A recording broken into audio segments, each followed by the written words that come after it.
et du Saint-Esprit. Le Seigneur soit avec vous.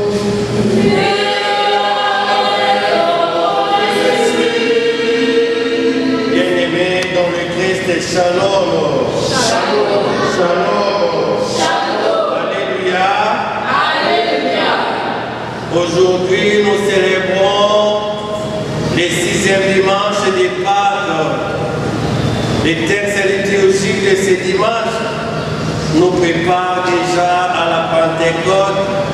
Jésus annonce à ses disciples qu'il ne les laissera pas seuls. Il leur promet les dons de l'Esprit Saint, le défenseur, le consolateur. À travers cette promesse, le Seigneur veut fortifier leur foi et leur donner la paix au moment où son départ approche. Nous aussi, nous sommes appelés à rester toujours fidèles à Dieu, à rester toujours fidèles, de nous attacher au Christ parce qu'il nous a promis l'Esprit Saint qui est notre défenseur, notre consolateur, notre protecteur. Avant d'entrer dans les livres de notre méditation d'aujourd'hui, reconnaissons nos péchés devant Dieu, où toutes les fois nous avons commis des péchés envers nos frères, envers nos sœurs. Célébrer le mystère de l'Eucharistie en reconnaissant que nous avons péché. Je confesse à Dieu Tout-Puissant, je reconnais devant vous, frères et sœurs, que j'ai péché en pensée, en parole, par action et par omission.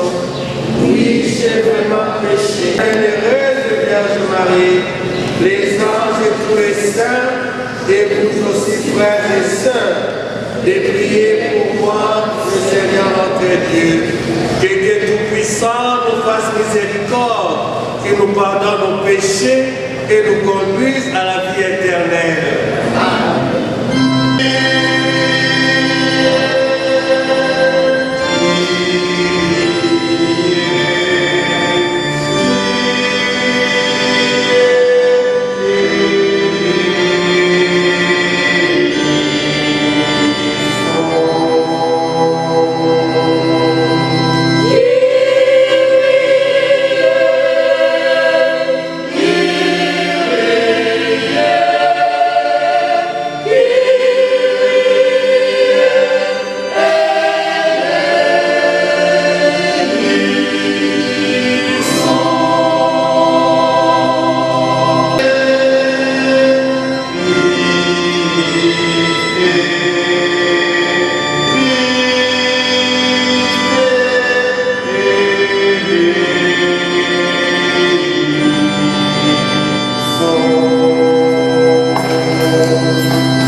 mais lié au risque.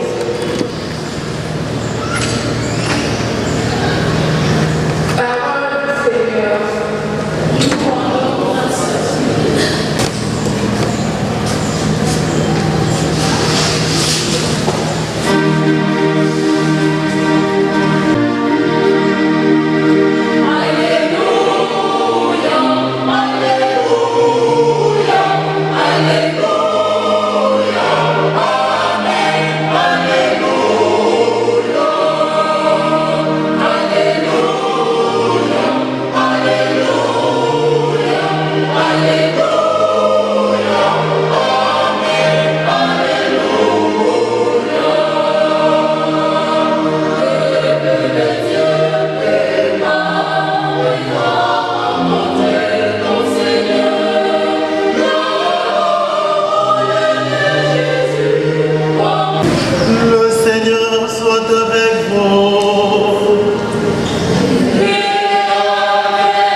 Moi je prierai le Père et il vous donnera un autre défenseur qui sera pour toujours avec vous, l'Esprit de vérité.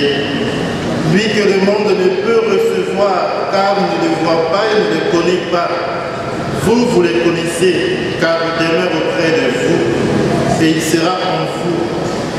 Je ne vous laisserai pas orphelin, je reviens vers vous.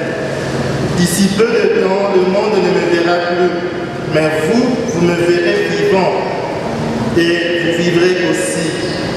En ce jour-là, vous reconnaîtrez que je suis en mon Père, que vous êtes en moi et moi en vous. Celui qui reçoit mes commandements les garde, et celui-là qui m'aime, et celui qui m'aime sera aimé de mon Père. Moi aussi, je l'aimerai et je me manifesterai à lui.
Sœurs et frères dans le Christ, 36 jours après Pâques, et Jésus s'annonce aujourd'hui comme l'accent le plus présent dans Boboto. Ça peut paraître contradictoire, l'accent le plus présent. Il s'annonce présent malgré son absence. Jésus nous promet sa présence à travers l'envoi de l'Esprit Saint. Dans 14 jours, nous célébrerons la Pentecôte, la venue de l'Esprit Saint, la descente de l'Esprit Saint. L'Esprit Saint, appelé autrement Paraclet, Esprit de vérité, force agissante, souffle de Dieu, feu, force agissante, ainsi de suite. Nous connaissons les noms que nous attribuons à l'Esprit Saint suite à ses actions dans l'Église et dans la vie de chacun de nous. Voilà pourquoi nous sommes en droit d'espérer et de ne pas perdre confiance, de ne pas perdre espoir, de nous confier au Seigneur qui ne nous laisse pas orphelins. L'a-t-il dit? Dans la première lecture de ce jour, nous avons vu, nous avons écouté, expérimenté cette œuvre de l'Esprit Saint dans l'Église. Particulièrement, nous sommes après la première lecture de ce jour, l'Église s'organise. Dimanche passé, à la première lecture, nous avons écouté comment l'Église s'est organisée en choisissant les 7 premiers diacres qui avaient pour service l'organisation de la table, le partage équitable des biens, parmi lesquels Philippe, dont nous avons écouté les noms dans la première lecture de ce jour, mais aussi Étienne, qui a été le premier martyr du christianisme. Et après la mort d'Étienne, la persécution a eu lieu. Le martyr d'Étienne a donné suite aux persécutions, à la dispersion. C'est là que commence la première lecture de ce jour. La dispersion, la persécution, et Philippe se retrouve à Samarie. Philippe, qui est un juif, il se retrouve à Samarie. Chez les Samaritains, nous connaissons tous les mésententes qui régnaient entre le juif et les Samaritains. Nous pouvons nous souvenir de l'histoire du bon Samaritain, mais aussi de la rencontre de Jésus avec la Samaritaine. Il y avait des mésententes entre juifs et Samaritains. Et Philippe, comme juif, se fait écouter par les Samaritains comme juifs. Ça peut paraître contradictoire, mais c'est l'œuvre de l'Esprit, c'est parmi les leçons que nous allons tirer de la méditation de ce jour. Philippe arrive, il annonce l'évangile, lui qui était reposé au service de la table, mais l'absence des apôtres, ayant senti les besoins de l'Église, l'absence de ceux qui devaient prêcher, Philippe comble ce vide en prêchant la parole de Dieu jusqu'à la venue des 2 apôtres envoyés, Pierre et Jean. Les leçons que nous pouvons tirer de la première lecture de ce jour, premièrement, la mise en fait de certaines mésententes qui règnent entre nous. Si nous pouvons faire cet exercice en regardant juste là derrière, il est clairement écrit n'attristé pas l'Esprit Saint. C'est aussi ce que nous invite aujourd'hui, à cela nous invite aujourd'hui la première lecture de ce jour. Les mésententes entre juifs et samaritains ont trouvé point d'entente dans la première lecture de ce jour. Philippe s'est fait entendre par les samaritains. Et nous aussi aujourd'hui nous sommes appelés à franchir certains débutants de conflits qui existent entre nous, dans nos familles, dans nos lieux de travail, et ainsi de suite. Nous avons peut-être certains conflits que nous avons tirés, certains conflits qui, pour nous, ne peuvent plus avoir de solution. Le Seigneur nous invite aujourd'hui à ne pas attrister l'Esprit Saint en maintenant ces conflits. Le Seigneur nous invite aujourd'hui à nous laisser dociles par l'œuvre de l'Esprit Saint pour que tous ces conflits qui nous habitent, toutes ces méfiances, toutes ces haines, tous les lieux de haine que nous avons construits, le Seigneur nous invite aujourd'hui aussi à nous laisser dociles à l'œuvre de l'Esprit Saint pour que nous puissions relever ce défi, des conflits, des murs de la haine, de l'anti-pardon, de l'anti-amour. Une autre leçon à tirer de la première lecture de ce jour, c'est le contexte dans lequel Philippe se retrouve à Samarie. Nous avons dit c'est après la persécution d'Étienne, les disciples se sont dispersés. Et Philippe se retrouve à Samarie, il annonce la bonne nouvelle qui a été écoutée. Je pense qu'en allant à Samarie, ce n'était pas d'abord pour prêcher la bonne nouvelle, mais pour fuir la persécution. Il arrive à Samarie, il annonce la bonne nouvelle, comme pour dire qu'il y a quelque chose de malheureux. Nous sommes invités nous aussi aujourd'hui à savoir lire la main présente de Dieu dans les circonstances de notre vie. Je l'ai dit plusieurs fois ici. Nous ne devons pas laisser une période sombre nous faire croire que nous avons une mauvaise vie. C'est vrai, nous vivons dans des circonstances, des situations difficiles, mais essayons toujours de lire la présence de Dieu dans des circonstances floues de notre vie. Je l'ai dit au seuil de ma méditation, le Seigneur nous promet sa présence dans l'apparente absence. Le Seigneur est le plus présent dans les absences que nous pouvons constater dans notre vie. Nous pouvons pleurer, pleurnicher, nous plaindre. Il est toujours là. Savoir lire la présence de Dieu quand nous sentons que nous sommes seuls, quand nous sentons que nous sommes faibles, le Seigneur est là. Et il peut transformer ces moments douloureux. Il peut transformer les moments de tristesse en moments de joie, de pouvoir clamer pour le Seigneur.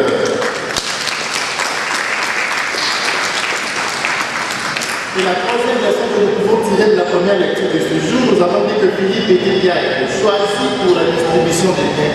Mais il arrive à Samarie, les apôtres n'étaient pas là, ils sont le besoin de la communauté. annonce la bonne nouvelle. Bientôt, nous allons passer à la session confiance pour élire les nouveaux responsables. Sommes-nous prêts à assumer les responsabilités dans l'Église, à combler les vides qui se fait voir? Le Seigneur nous appelle aussi à sentir les besoins de notre communauté et à rendre ce service. Parfois, nous sommes lourds pour rendre ce service dans l'Église. Nous sommes lourds, nous pensons que les services dans l'Église, les responsabilités, c'est pour les autres, c'est pour les habitués de la paroisse. Mais Philippe nous prouve le contraire. Il arrive, lui qui est destiné au partage de biens, il arrive, il annonce la bonne nouvelle, les apôtres viennent confirmer.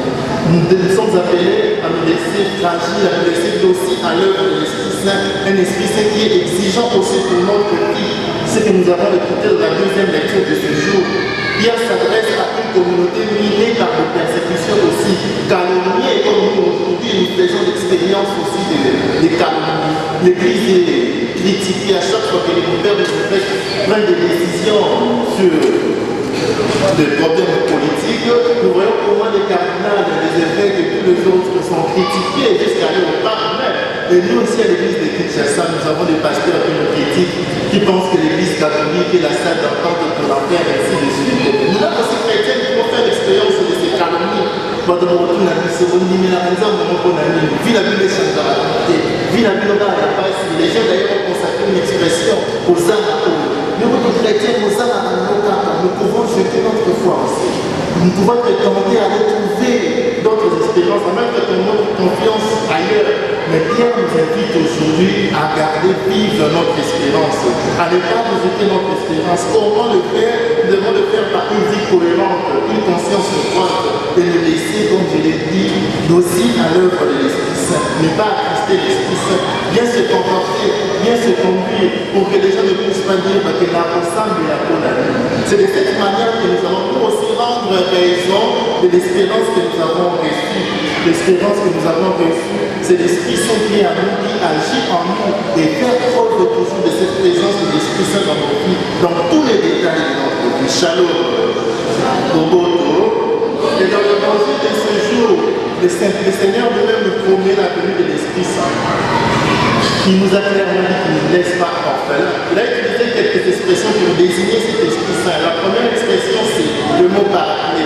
Et la seconde, c'est Esprit de vérité. Venons d'abord au mot paraclet.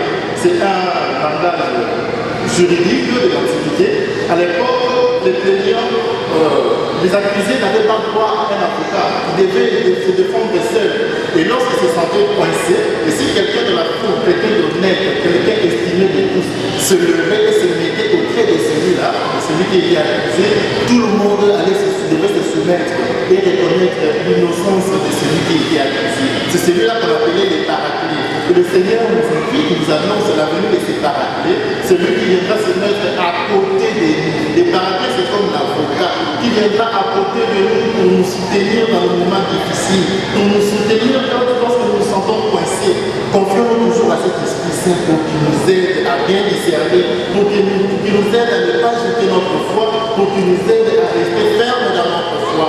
Le Seigneur a aussi utilisé les termes de vérité, l'esprit de vérité. Comme chrétiens, nous sommes appelés à être vrais. Nous sommes dans une culture du faux. Nous connaissons aujourd'hui tout ce qui se passe dans le monde numérique, le fait que l'intelligence artificielle s'invite aussi dans cette culture du faux. Et tout ce que nous pouvons vivre lié à cette culture du faux, le Seigneur nous invite à nous laisser aussi à l'œuvre de l'Esprit Saint en promouvant la vérité. Moi, chrétien, comment je vis ma vie à l'égard de la vérité? Comment j'ai produit les œuvres de la vérité? Si je suis toujours dans les œuvres du mensonge, là, je ne rends pas vraiment témoignage de l'Esprit Saint. Si je reste attaché au mensonge, là, je ne rends pas témoignage à l'Esprit Saint et je ne garde pas la parole du Seigneur. Donc, par conséquent, on peut dire que je n'aime pas le Seigneur. Le Seigneur nous dit au début de l'évangile de ce jour, si quelqu'un m'aime, il gardera ma parole. À chacun de nous de s'interroger, où est-ce qu'il garde la parole du Seigneur? Où est-ce qu'il doit fournir beaucoup d'efforts pour garder la parole du Seigneur? Et de cette manière, nous rendons gloire au Seigneur. De cette manière, nous serons de vrais chrétiens qui savent rendre de l'espérance qui est Amen. Amen.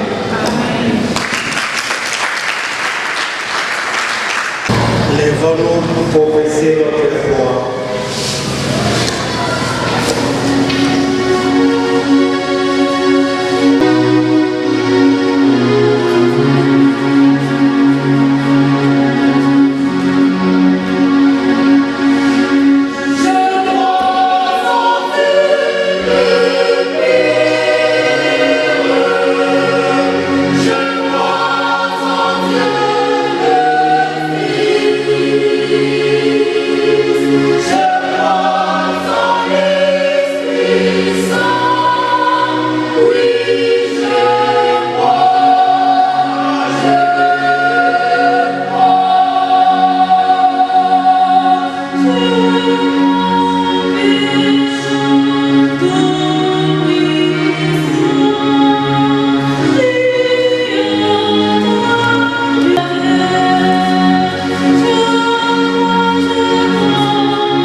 supplions le Père Tout-Puissant afin que la parole de son Fils unique Jésus-Christ notre Seigneur apporte grâce et joie au monde entier.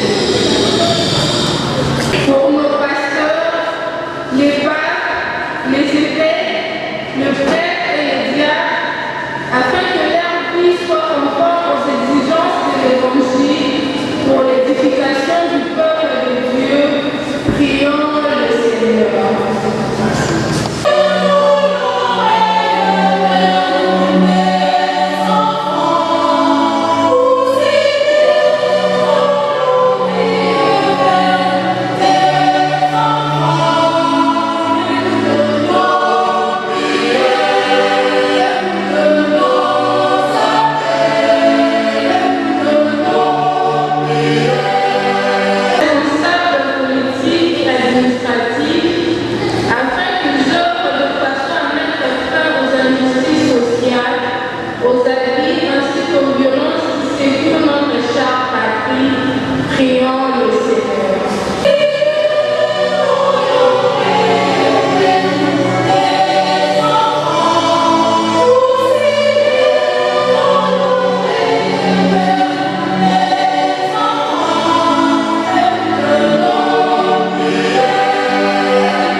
Mais s'engage à témoigner avec ferveur de l'espérance, prions le Seigneur.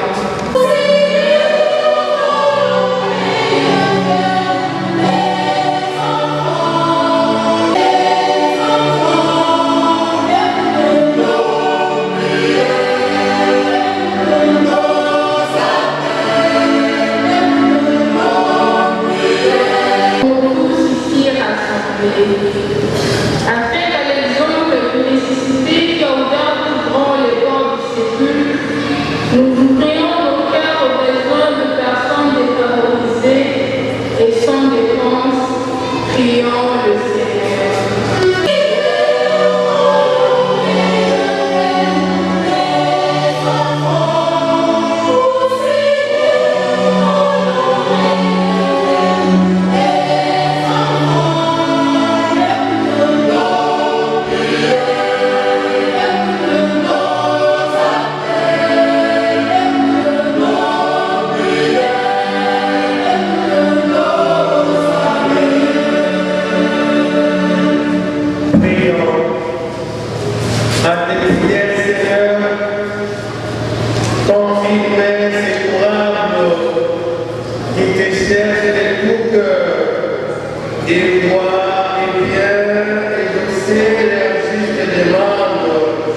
Par les Christ, notre Seigneur en tel lieu, défierait la vérité du Saint-Esprit, maintenant et pour les siècles des siècles.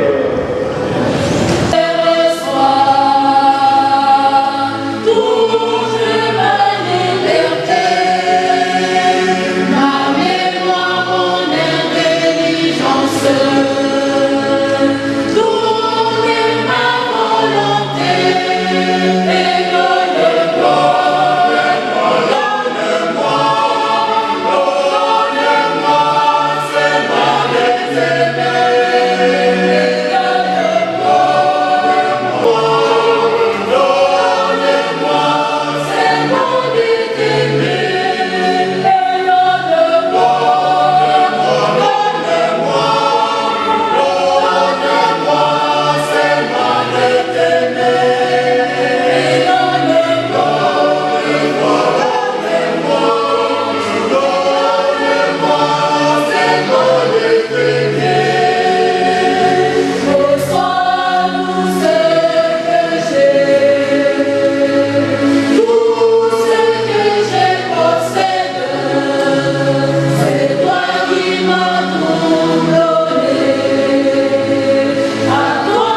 Seigneur, avec ses offrandes pour les sacrifices.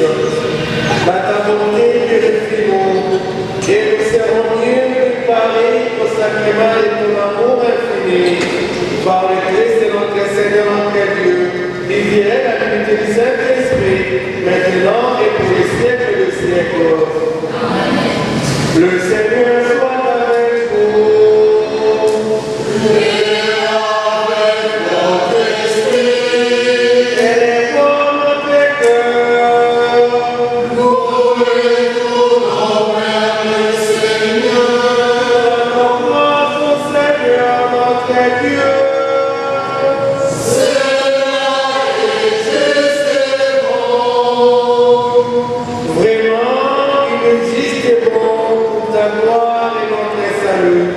Et que nous Seigneur à tout temps, mais plus encore, et te glorifier en ces jours où le Christ de notre part a été immolé.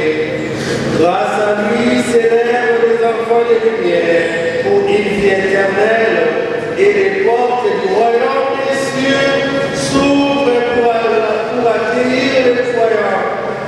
Par sa mort, nous a franchis de la mort, et par sa résurrection, chacun de nous est déjà ressuscité. C'est pourquoi la Jean Pascal rayonne par tout l'univers, la terre entière exulte, les puissances d'en haut et les anges dans le ciel chantent sans fin l'hymne de ta gloire. Oh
Ceci est mon corps livré pour vous.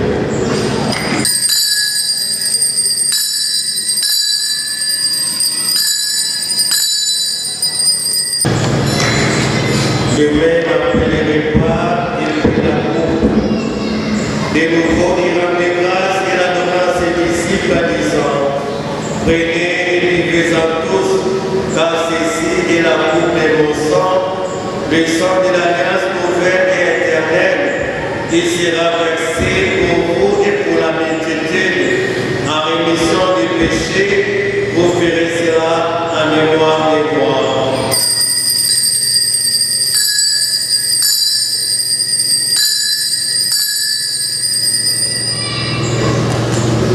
Il est grand le mystère de la foi. Nous annonçons ta mort, Seigneur Jésus. Nous proclamons ta résurrection.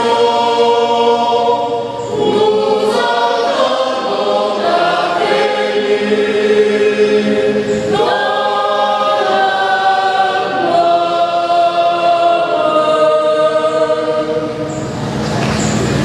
En faisant ainsi mémoire de la mort et de la résurrection de ton Fils, nous t'offrons, Seigneur, le pain de la vie et la coupe du salut, et nous te rendons grâce, car tu nous as estimés dignes de nous tenir devant toi pour te servir.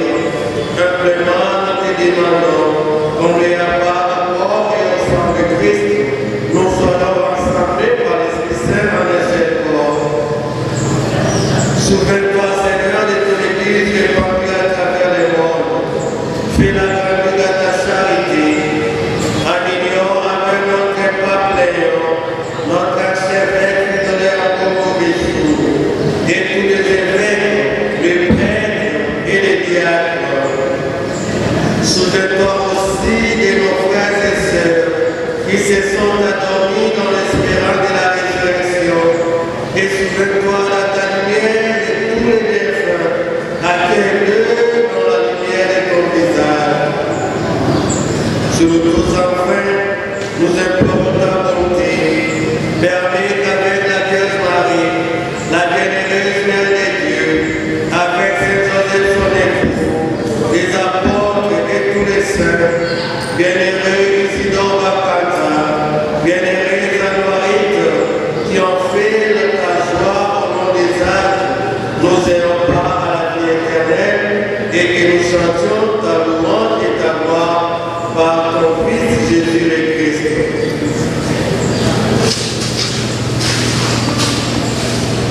Par lui, avec lui et en lui, à toi,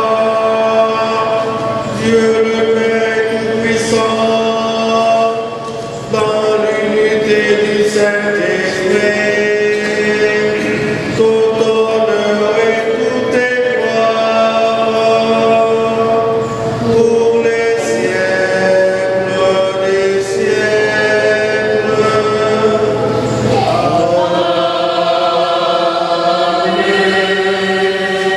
Commandement nous aujourd'hui, notre Père, Que ton nom soit sanctifié, que ton règne vienne, et que ta volonté soit faite sur la terre comme au ciel. Donne-nous aujourd'hui notre pain de ce jour. Pardonne-nous nos offenses, comme nous pardonnons aussi à ceux qui nous ont offensés. Et ne nous laisse pas entrer en tentation, mais délivre-nous du mal. délivre miséricorde, nous serons libérés de tout péché, à l'abri de toute peur, nous qui attendons que se réalise cette bienheureuse espérance, l'avènement de Jésus-Christ, notre Sauveur. Car c'est la seule appartient, le règne, la puissance et la gloire, pour les siècles des siècles. Seigneur Jésus-Christ, tu as dit à tes apôtres, je vous laisse la paix, je vous donne la paix. Ne regardez pas nos péchés, mais la foi de ton Église, pour que ta volonté s'accomplisse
qui sera pour toujours avec vous. Alléluia.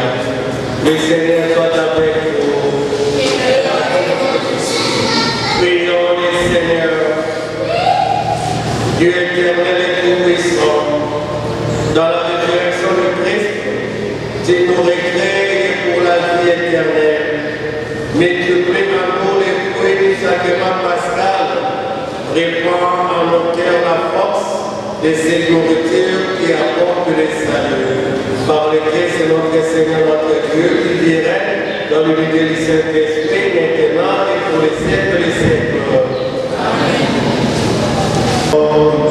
La parole, nous tenons à remercier notre cher RTC qui était là pour nous prouver de quoi que la messe d'aujourd'hui, ça se passera plus tard le soir. Parce que la messe, la première messe, est déjà passée le matin, et puis notre messe ici sera diffusée à 15h30 à la télévision RTCI, notre chaîne de l'Église catholique. Amen. Lèvons pour la bénédiction finale. Le Seigneur soit avec vous. Que Dieu Tout-Puissant vous bénisse et vous garde, le Père, le Fils et le Saint-Esprit. Bon dimanche. Merci.